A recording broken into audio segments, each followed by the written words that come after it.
Good evening and welcome to Gibson's Bookstore Remote. I am Elizabeth, the events coordinator for Gibson's Bookstore. I am joined this evening by Lacy Crawford, author of Notes on a Silencing. She is joined in conversation this evening with Kathy Giles, who is the current rector of St. Paul's School. She is rector from 2019 to present. They are moderated this evening by Alyssa Dandrea, who is a court reporter for the Concord Monitor. Thank you everybody for joining us this evening. I will give our audience a reminder that we do have copies of the book available for purchase, and we have signed book plates to include with this purchase, so you can pick up locally or we do ship. Thank you everybody for joining us this evening. Welcome everybody.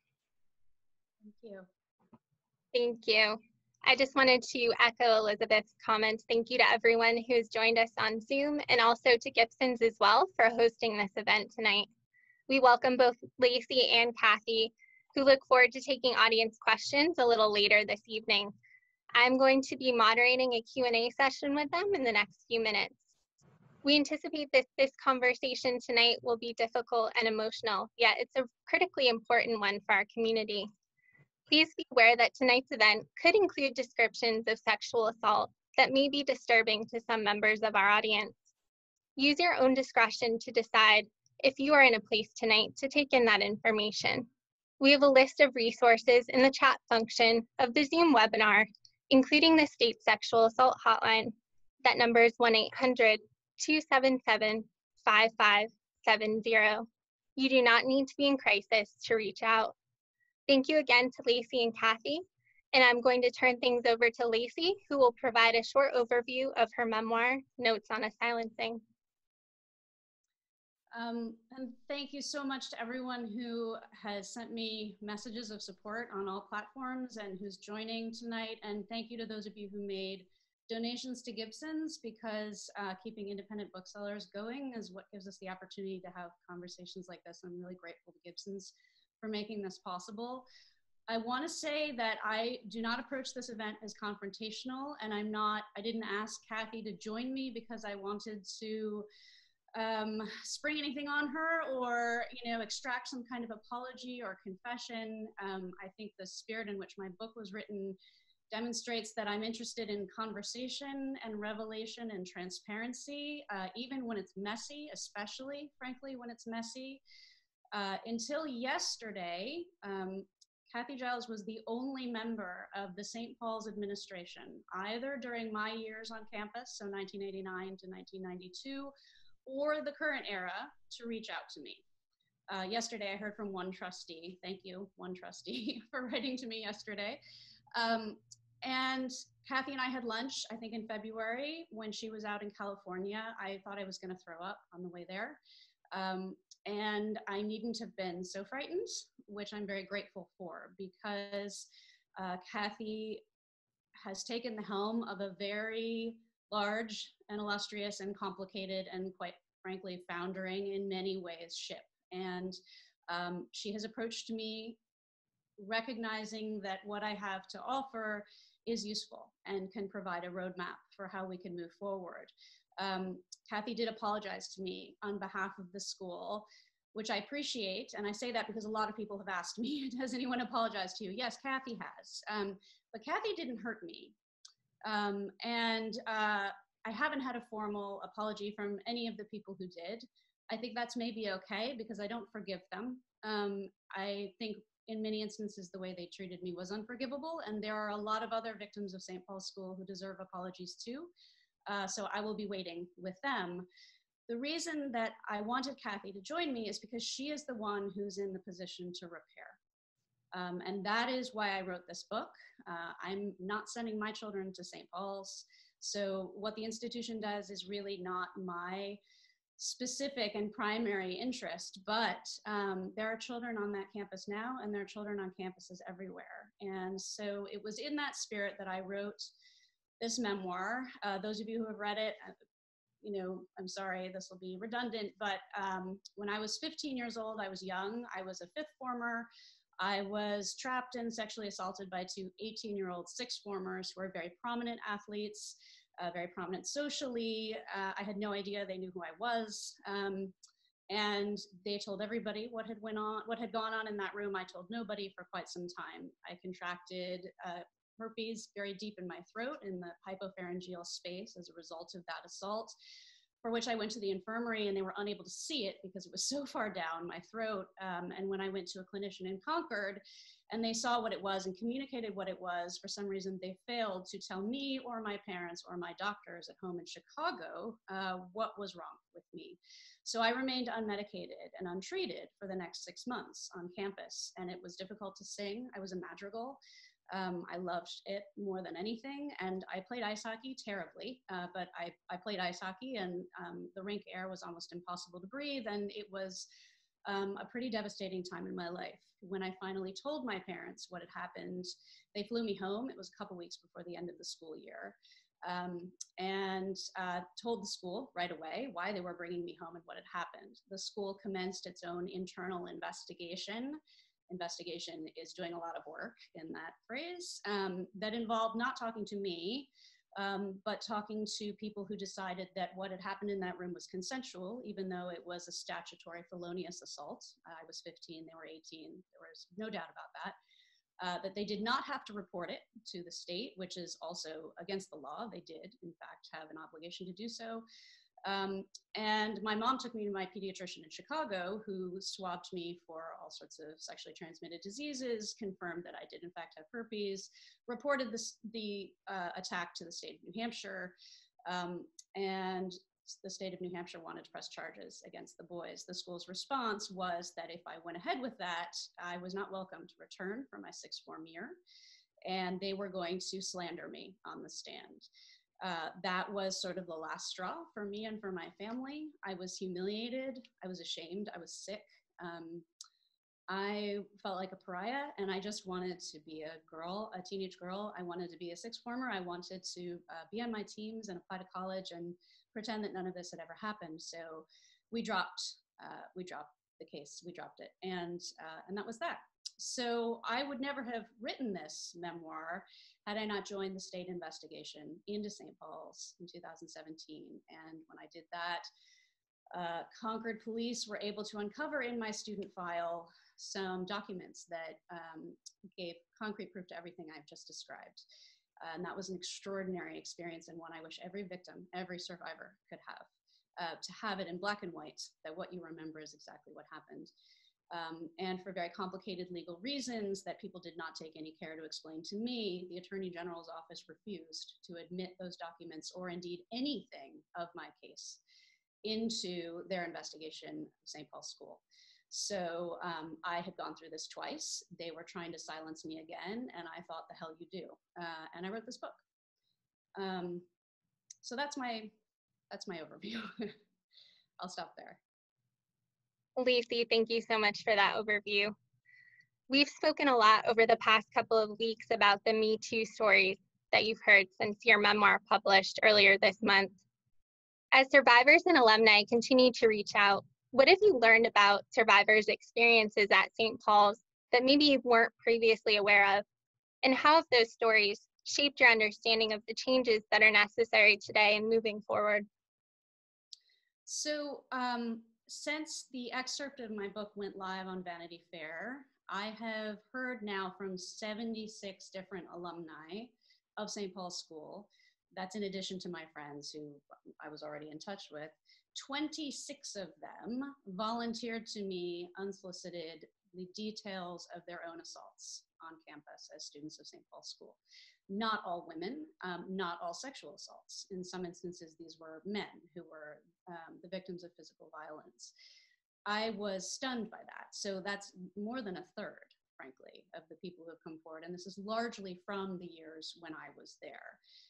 Regarding my attackers, a great majority of people have said, we know exactly who did this to you. And by the way, and they've added details. And I have learned that one of the men who assaulted me, I've heard he assaulted two other women. I heard that from those women themselves, and a man when they were students on campus, and has subsequently appeared to be threatening in ways on campus that have now been reported to Concord police.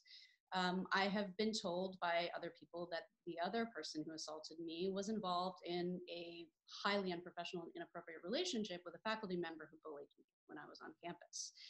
So here's the puzzle, is that I didn't even know all of that, after going through 2 investigations into my own assault. And I certainly had no idea about all of the other girls and women and men who are being attacked on campus. And the puzzle, I think, for St. Paul's, which is the puzzle for me really, is how do we understand what story we're telling, and how do we tell it in a way that allows it to matter? So we had the Forum of 1975 that instigated this Ropes and Gray report in the year 2000, which effectively was shameful. It was atrocious. And Kasner and Edwards, when they then were hired, I think under the Hirschfeld reign, reported themselves that Ropes and Gray had failed, to investigate all but I think 2 accounts, and it was effectively quashed. Kasner and Edwards had a limited brief. It was boundary violations between faculty and students, which meant that my case was irrelevant to them. And it was in many ways ineffective. I can tell you in my case, it was ineffective because I got an email, an officious email from Kasner and Edwards, whom I never reached out to, when I was talking to Concord Police in 2017, asking me to contact them at my earliest convenience. That is not how you treat a survivor who has been silenced by an institution. I don't owe you anything, and I'm sure as hell not going to respond to whatever your crazy informal email is. So we then had the state investigation, which, at least in my case, failed spectacularly. And it failed also in the absence of indictments, as far as I'm concerned. And now we understand that there can be no grand jury report. So when I say that investigation failed, what I mean is, if I hadn't written my book, nobody would ever know what had happened to me. So I have now gone through the process of working with the police twice, being interviewed about my assault twice. My parents have been interviewed. My friends have been interviewed. My teachers have been interviewed. By the way, the boys have finally been interviewed. They're now men. And twice, it hasn't been allowed to matter. So I know these crimes aren't limited to the 70s or the 80s or the 90s. The youngest alumna I've heard from was the Forum of 2016, who reported to me her assault on campus. The school is aware, or was made aware of that. I think I've said a lot, and I can stop talking here, but it is so complicated to figure out how it is that we can share these stories in a way that is effective, in a way that honors the people who suffered, frankly, but in a way that moves the school. Really, this time really moves the school. And to me, Kathy is sort of the last hope, if there is such a thing. Thank you, Lacy. That provides a great segue into the first question that I had for you, Kathy. Thank you again for being here tonight. What do you consider to be some of the greatest hurdles for St. Paul's School in remaking its culture? So first of all,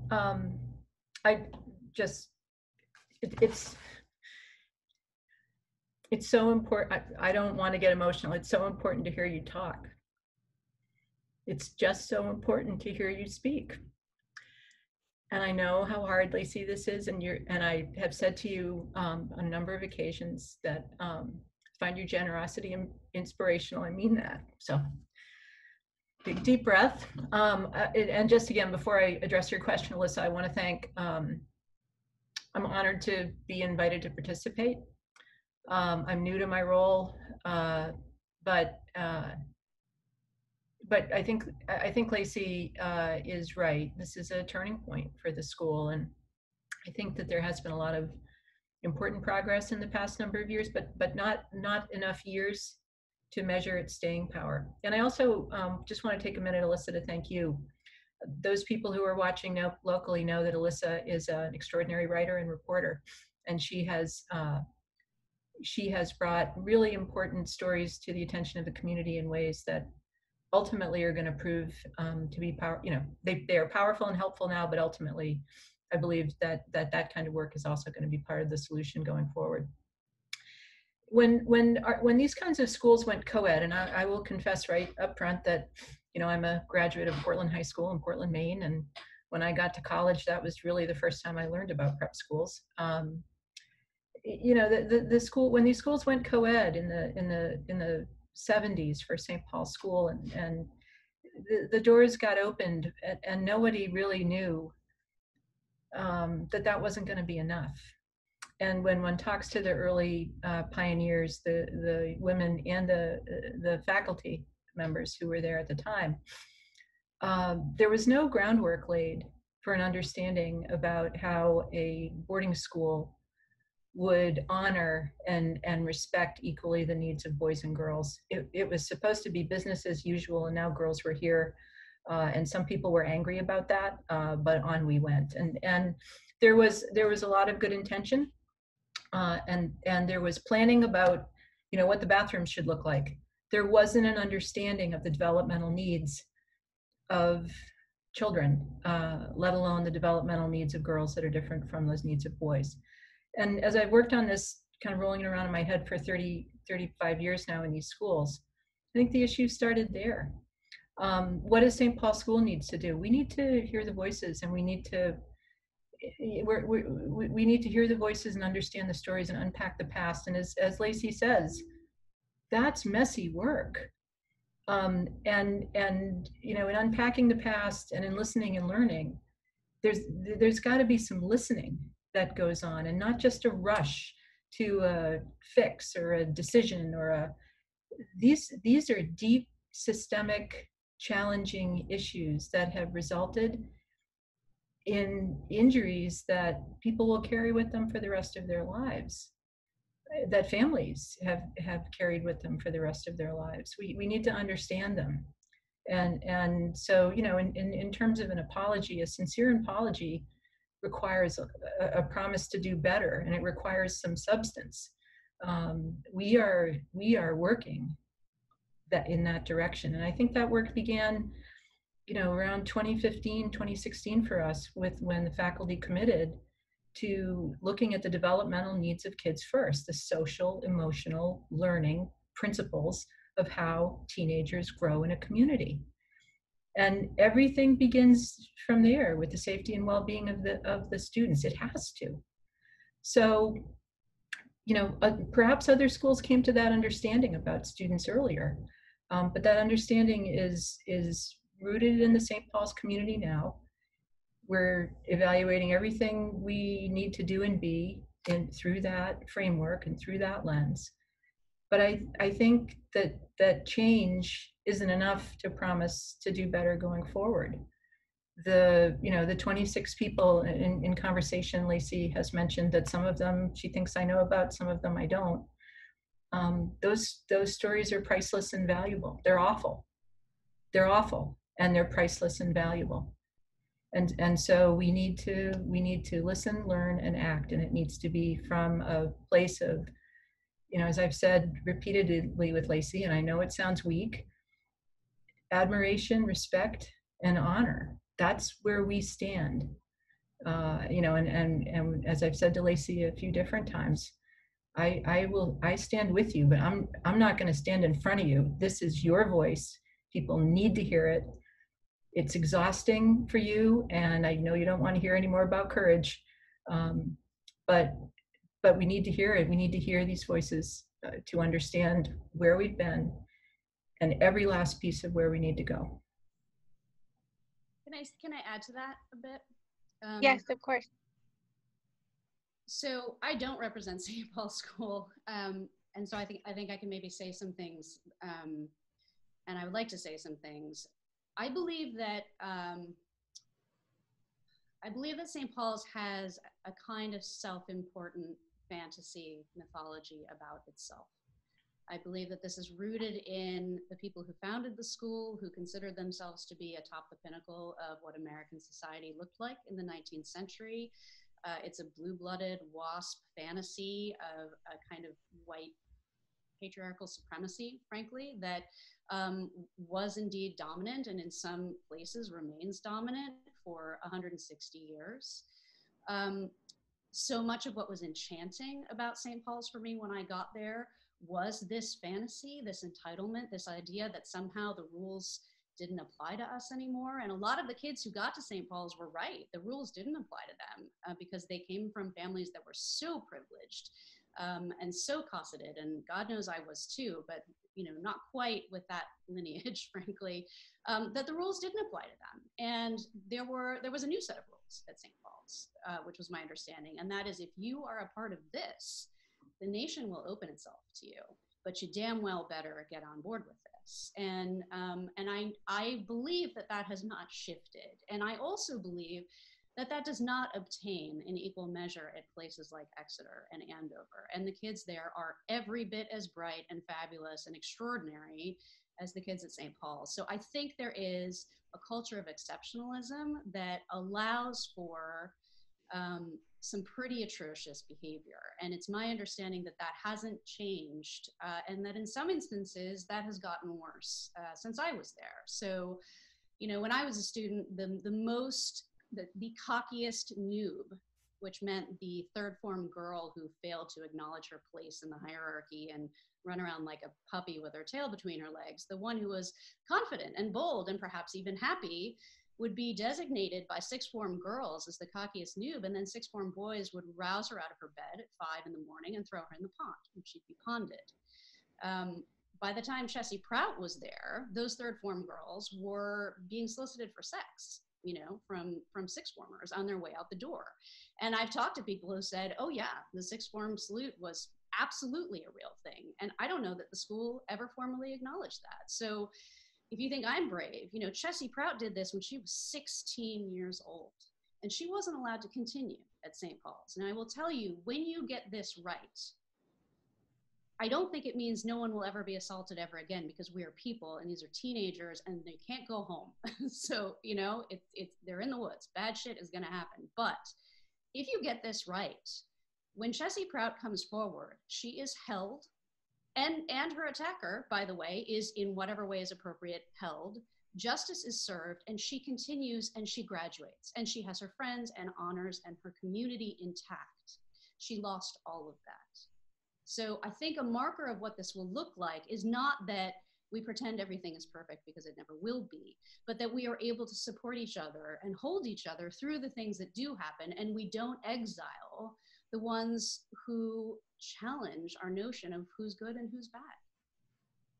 Lacy, you described to readers the actions of a legacy institution that long prized its reputation more than the safety of children, and you just talked a little bit about that. Kathy, I want to ask, how does the school support a survivor who comes forward in 2020? We just heard from Lacy over the past few years what that's looked like. What's changed today? We have to hold them. That's right. And when someone comes forward, there isn't a one size fits all. And the first question has to be, what happened to you, and are you all right? Those have to be the questions. And as I again, it's been such a important experience for me to sit and listen, with survivors. With Lacy's been very generous with her time, but with others as well. And that first question, are you all right? And what happened? And establishing a way to have the person feel that it's safe to say exactly what their experience was. That's where it's got to start. That's hard. That's really hard for kids. For some kids, it isn't. For some kids, there's a forthcomingness that it's not hard. But part of the book promotion included a couple of videos, and if readers haven't watched the Micro Decisions video in particular, it is a brilliant look into the mind of a 15-year-old. The decisions about status, the decisions about what's more important, that I have suffered this terrible injury and assault, or that I broke the rule and left the dorm. What if people don't like me anymore? What if I'm not cool? What if everything that goes on in a teenager's mind?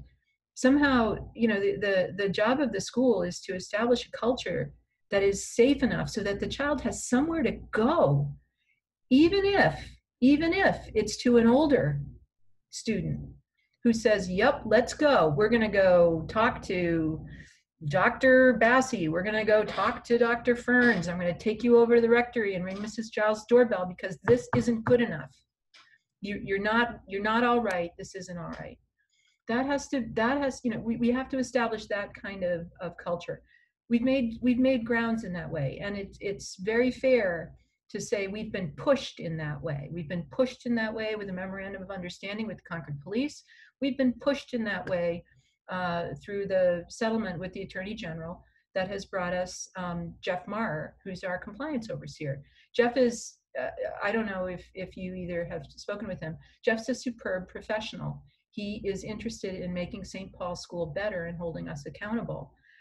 His office is down the hall from mine, and we talk a lot, and I'm learning a lot. But I think step one is the culture of the school, from the students all the way up, has to be, the first question is, are you all right? What happened to you? Because that's the most important thing. We've got to catch kids and we've got to hold them through what is hard. There are significant consequences. Of course kids are afraid of those, and families are afraid of those as well. But the first question has to be, are you all right? And it's safe to tell me what happened to you. So that's where our programming, that's where we're building, through student leadership, through adult supervision practices, policies, through house policies, the learning in community. Social emotional learning comes first, and one of the really big tenets of being a healthy adult is building relationships of trust, and we have to do that work.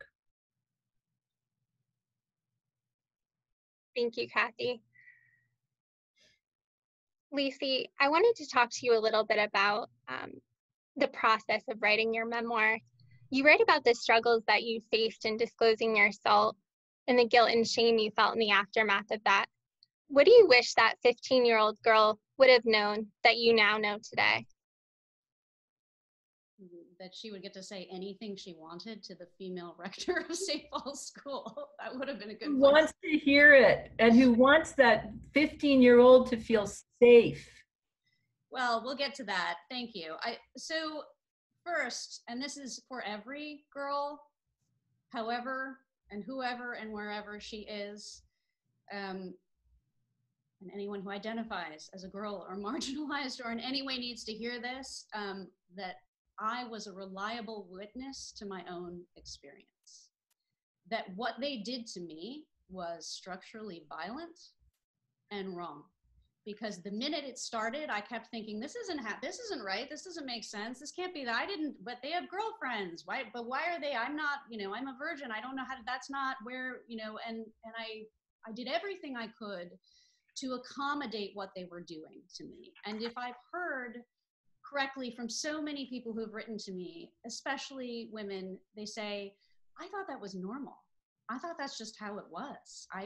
And for a lot of us, frankly, it was normal. So I think if I had known that, yeah, that was really violent. That moment was violent. And it was violent not because I came away bruised. It was violent because they ignored the fact that I was a human being, because my humanity was annihilated for the amount of time that I was there in that room. I wish I had known that it was illegal, what they had just done to me. I wish I had known that the school had a legal obligation to report that to the police. I wish I had known that a lot of the girls around me, even and especially the ones who to me were just unspeakably confident and charismatic and successful in everything they tried, and that they were suffering too in such similar ways. And maybe I could have been friends with them and maybe not. We didn't have words for these things. I've thought about, do I go back and tell that girl to knock on the door and tell someone? Hell no, because I can't change the world that I was in. I mean, I'm sorry, Kelly Clark would not have handled this. And I know a lot of people loved him dearly, and he was a very, very good man to a lot of people, but the school in those years did not have the resources, emotional, intellectual, social, cultural resources to handle something like what had just happened to me. And the reason I know that is because ultimately it got turned over to a lawyer who treated the school like he was their defense attorney and treated me like, a body in the morgue that we didn't need to talk about anymore. I think this is not an answer to your question, Alyssa, but I'm going to shoehorn it in because I think it's really important. I know there is a practice among lawyers who serve schools and colleges, especially with Title IX. There is a practice of helping institutions to manage the problem of sexual assault. What was meant to be remedy has become a kind of industry. And traditionally, St. Paul's School has really allowed lawyers to do a lot of their dirty work and to make sure people went away, sometimes with checks in hand, sometimes not, always devastated, made sure that their stories did not change the school. And then no one on the school, no one at the school takes responsibility for that. No, the trustees didn't do that. The rector didn't do that. It wasn't Mike Hirschfeld's fault that the lawyers were horrible to the Prouts. Yeah, I'm sorry it was, actually. Somebody has to take responsibility for this. So I understand that schools have to carry insurance. I understand that when your endowment is, creeping up near $1 billion, you have to look after that. I understand these are tax-free donations. I understand also that these are kids. These are kids. And if their parents are devastated and shattered, it is not okay to let the lawyers do the dirty work. It's not. So I don't know how that can be reimagined, and maybe it already has been, but that has got to change. And it may be that St. Paul's pilots a different way this happens. And it may be, by the way, Kathy, that the person who says what happened to you and are you okay is not a St. Paul's School community member, but is rather a crisis center that students can get to anonymously and safely. Because when you live at St. Paul's and nobody goes home, you can't get out. And maybe the person who just did this to you plays on the hockey team with your English teacher's, kid, and you're trapped. You're trapped. So, you're absolutely right.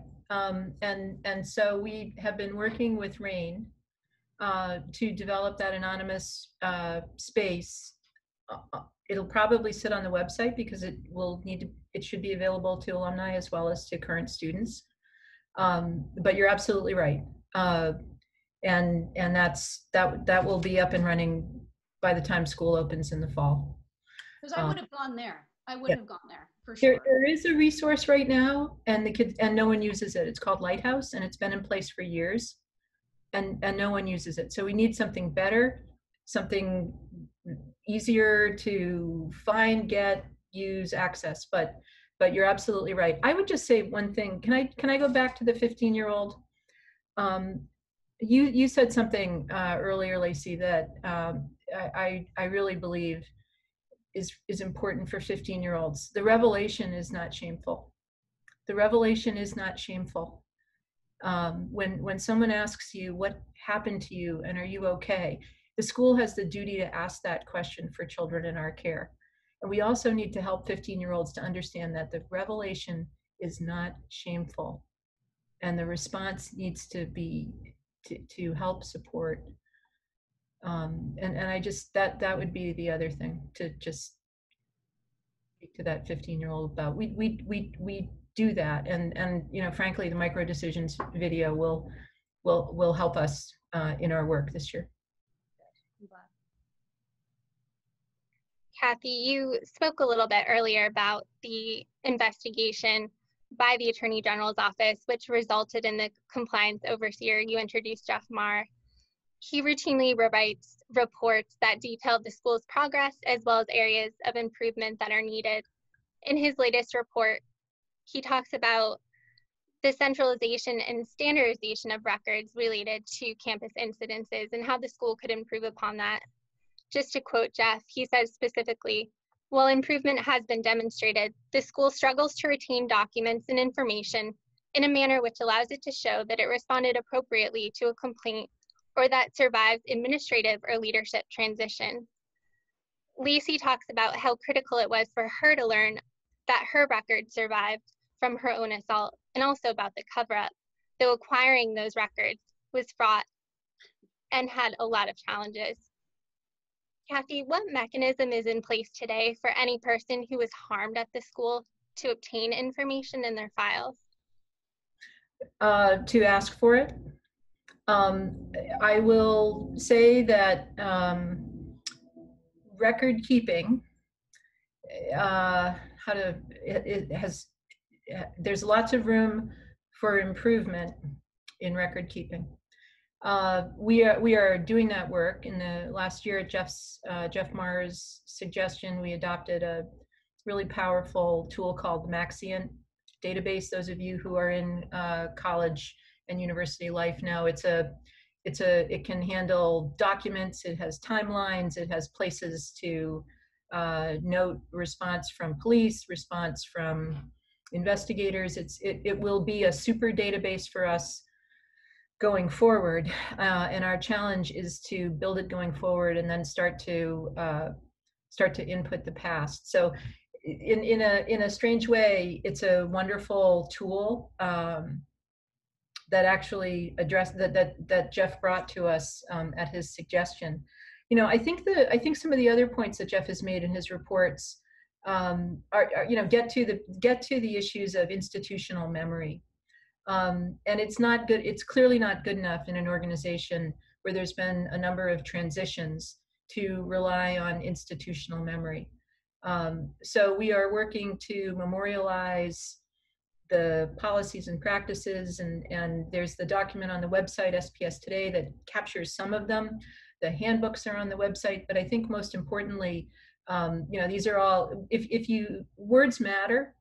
And I think I'm humbled in the presence of two really awesome professional writers, but words matter. And so in terms of articulating why we do what we do and what the outcome is, that's great work. So Jeff has pushed us to make sure that we clearly document our intent, our work, and we're at it. Would the school, can I ask a question, Alyssa? Yes, of course. Would the school consider, I understand that Jeff is there for 3 and up to 5 years, and that there's a kind of renewal process that will begin at some point.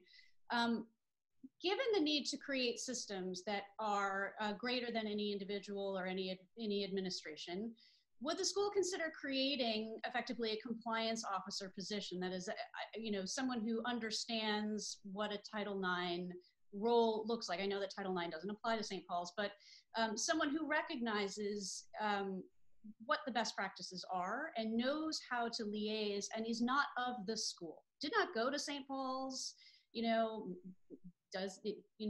didn't go to any boarding school. Somebody who can come in from a world that is slightly less, honey colored, and I don't mean that about skin, I mean that about privilege, although also about skin, frankly, and sit there permanently. Yes. Yeah, I think what we need is a different kind of student life model. There's I think over the past 5 years, Title IX has morphed and changed in a number of ways, and like so much has become heavily politicized. For sure. Yeah. Right?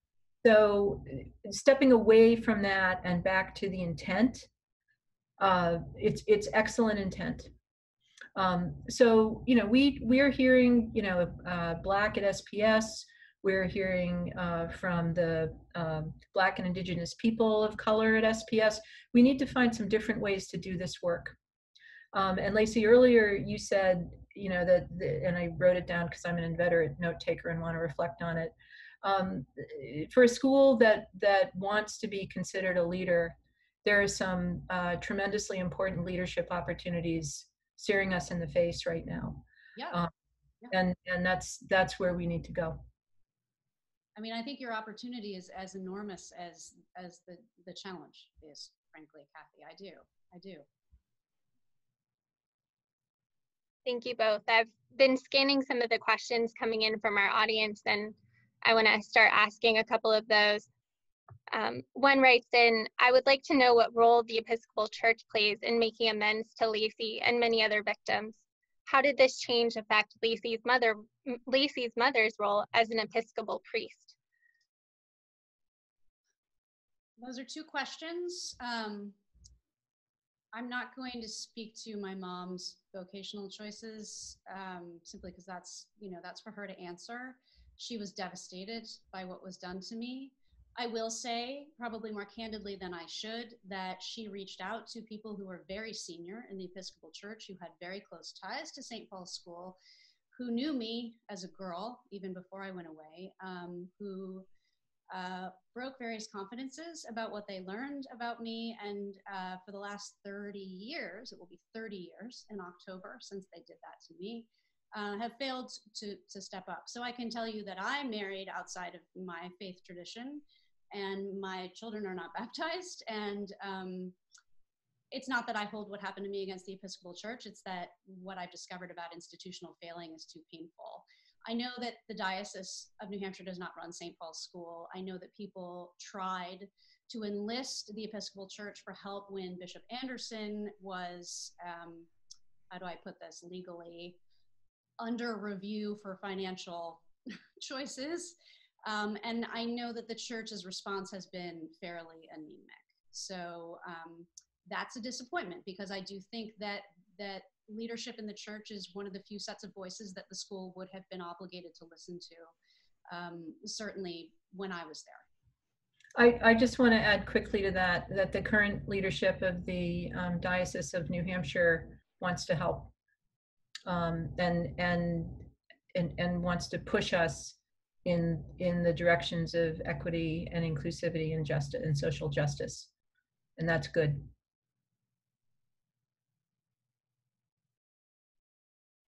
Kathy, there's a question that's come in for you, and Lacy, feel free to follow up on this as well. It says, Kathy, you say issues at St. Paul's School started in the 1970s when girls arrived. What about the 70-year history of abuse by teachers and boys to boys?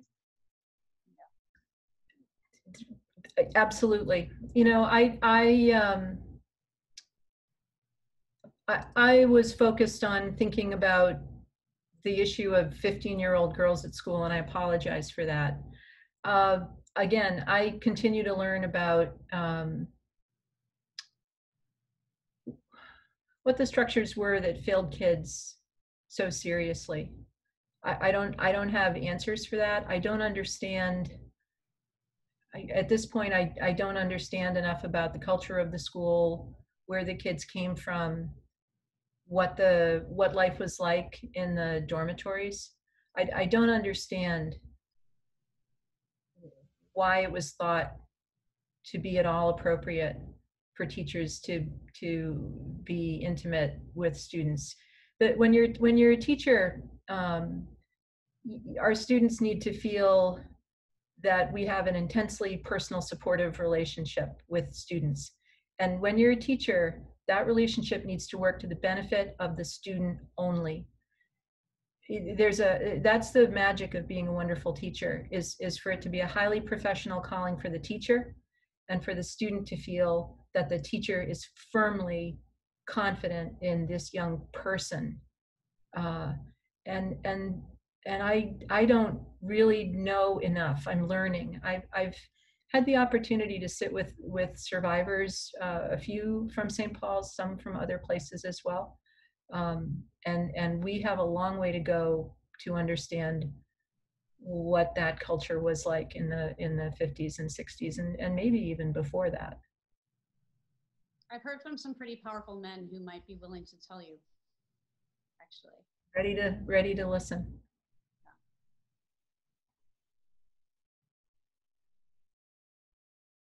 Another audience member asks, what are the specific ways that St. Paul's School is creating a sex-positive culture and a healthy relationship to sexuality for everyone?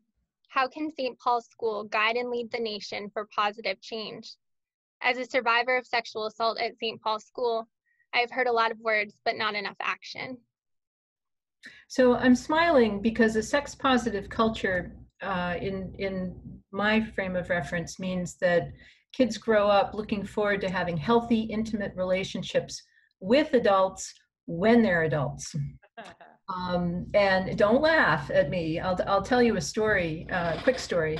Last year, and I don't know if there are any students listening or not. If there are, hi, we miss you, and we're looking forward to seeing you soon.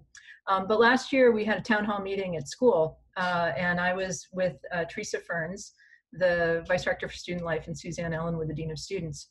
And we were talking about the fact that we had installed electromagnets to hold the room doors open during interviz, when kids socialize with each other in their rooms. And, you know, whether they're identifying with opposite genders or the same genders, the doors need to be open when you have visitors. And that's an issue that the Concord Police feel strongly about. It's also an issue that the Concord Fire Department feels strongly about, that rooms, you know, that doors are held open by magnets, but should the alarm go, those doors get sprung. So we installed magnets throughout the dorm. And one of the kids asked a question, you know, if we're spending all this time in the linked curriculum, learning about healthy relationships and you know, learning about safe sex, and, you know, and the doors are going to be open, where are we going to be able to practice safe sex? And before I could stop myself, I was sort of up out of my seat saying, not here, not here. You know, there's a really, we have to stop discounting the incredible emotional power of intimacy in a teenager's life. It's not a freebie for kids to be sexually engaged when they're young. It's not. Anyways, I'm getting a little steamed, and I'm going to back down on this one. My friends at school are laughing at me, but really, you know, we need to tell kids how to structure healthy relationships before we talk to them about, you know, being sex positive. We are sex positive in the context of healthy, respectful, good relationships. I know that's an uphill battle, but I'll tell you, you know, one of the benefits of school in 2020 is that we have learned about the experiences like the one Jessie Proud describes. Again, a very young child in this environment, like the one Lacy describes. Kids now are being taught in the 2nd and 3rd grade where the boundaries are. Thank God. And I think we're just going to see smarter kids coming through, but it's still going to be our job to work with 15-year-olds making micro decisions about popularity, social status, coolness, identity. We've got to find ways to help kids orient themselves into the community in healthy, respectful ways. And that is never-ending work, because every year there's a new crop of 15-year-olds who need it. So I'll stop now. And I don't know if I answered the question fully, but you know, we're working on developing that curriculum, and we're working with great outside resources, you know, like some of the resources you mentioned in New Hampshire, but also organizations like Katie Kessner and Campus Outreach Services, people who are pros and travel the country and work with child psychologists. This isn't rocket science. We need to figure out how to educate kids about healthy relationships, becoming healthy adults. And sorry, feel strongly. Thank you, Kathy. We talked about educating children and age-appropriate education as well. There's a question that's come in from an audience member for Lacy. This person asked, how has your experience affected how you approach raising your own boys? God, in every way. I mean, because it almost, you know, killed me for the 15 years after it happened, and the ways that had shaped me. It has changed everything about who I am, and necessarily everything about how I parent. So I think my eldest is 10. I feel slightly differently than Kathy does, which is not to say that I am pro, you know, early teenage sex, but I don't find abstinence to be a particularly useful frame for teenagers. My boys are taught, and this speaks to, you know, what I said earlier about my own experience, to trust that what they are feeling has value. If they are feeling that something is wrong, that feeling is telling them something they need to pay attention to. If they are feeling that something is good, that is also really important information to have, because now that's about understanding how to navigate friendships, but that will soon be about, at least for my 10-year-old who seems to be in a bit of a hurry with these things, that's how we understand what it feels like to form what will eventually become a romantic relationship, which is I feel good when I'm with this person, not that this person makes me feel cooler, or this person is pushing me in places I don't want to go, or this person will help me to feel differently about myself than I do, but just this person makes me feel better about the day I'm having because I like to be with this person. So it's a very simple way of trying to respond to what emerges internally for them and be present to that. Lacy, as we approach the end of the event this evening, I think that this question is a great question to have towards the end of the event tonight. One person asked, how are you doing now? Oh, thank you, person. Thank you. I'm luckier than I ever thought I would be. So I have a beautiful marriage to a really good, kind, brave man. And I have 3 beautiful boys. And by the way, yes, we're teaching them consent. They can't do anything until we talk about consent. But I'm okay. I made it through. That's the other thing I would tell that 15-year-old girl is that you're going to make it. It's going to be really hard, but you're going to be okay. And I'm really grateful to the people who have broken rules, frankly, to help get me to this place. And that includes the detectives in the Concord Police Department who showed me things they probably weren't supposed to show me and told me things they probably weren't supposed to tell me. And that's to Kathy Giles too, for saying, yeah, you know, I'm gonna go on Gibson's with you. I think we need to start breaking some things in order to put kids back together, frankly. That's what it took for me, and it took a really long time. Thank you so much for that. I want to thank you both for coming on this evening and for having this conversation. I know that this is just the start of future conversations that you hope to have with survivors, Kathy and Lacy. I know a lot of survivors continue to reach out to you as well, and that you've offered them your support and asked them what you can do for them. And in the comments tonight, we definitely have a lot of people thanking you both for participating in this and hoping that these conversations will continue in a public platform and that they can also have an opportunity to have a voice in this process. There's so many people who need to be heard and to know that their stories matter. So many. So anything I can do to amplify, that's what I will do. I would like to take this opportunity to thank Lacy Crawford and Kathy Giles and Alyssa Dandrea for joining us this evening for a very important conversation, a conversation that we are happy to be one of the starts of in relation to this book, and we hope that there are many more conversations going forward. I would like to thank everybody who signed in this evening to watch this conversation and to ask us questions, and I hope that there are many conversations happening in your own homes, in your own lives, to make the world a better place. Gibson's Bookstore does have Notes on a Silencing available. We do ship books if you are not local. If you are local, you can pick it up in our store, or we're happy to ship to you as well. And we have signed book plates to include with this. One last time, thank you very much, everybody, for joining us, and everybody joining us at home. Have a lovely evening, everybody. Good night.